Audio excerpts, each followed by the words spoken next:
కాసేపట్లో ఏసీపీ ఉమామహేశ్వరరావును కస్టడీలోకి తీసుకున్నారు ఏసీబీ అధికారులు. చెంచల్గూడ జైలు నుంచి కస్టడీలోకి తీసుకుని విచారించనున్నారు అధికారులు. ఏసీపీ ఉమామహేశ్వరరావును 3 రోజుల పాటు ఏసీబీ కస్టడీకి అనుమతించింది నాంపల్లి ఏసీబీ కోర్టు. దీంతో 3 రోజుల ఉమాను విచారించనున్నారు ఏసీబీ అధికారులు. ఉమామహేశ్వరరావు ఆస్తులు, బినామీలు, అవినీతి ఆరోపణలపై ఎంక్వైరీ చేయనున్నారు. విచారణలో పూర్తి వివరాలు రాబట్టనుంది ఏసీబీ. కాసేపట్లో ఏసీపీ ఉమామహేశ్వరరావును కస్టడీలోకి తీసుకున్నారు ఏసీబీ అధికారులు. చెంచల్గూడ జైలు నుంచి కస్టడీలోకి తీసుకుని విచారించనున్నారు అధికారులు. ఏసీపీ ఉమామహేశ్వరరావును 3 రోజుల పాటు ఏసీబీ కస్టడీకి అనుమతించింది నాంపల్లి ఏసీబీ కోర్టు. దీంతో 3 రోజులు ఉమాను విచారించనున్నారు ఏసీబీ అధికారులు.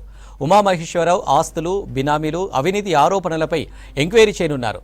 విచారణలో పూర్తి వివరాలు రాబట్టనుంది ఏసీబీ.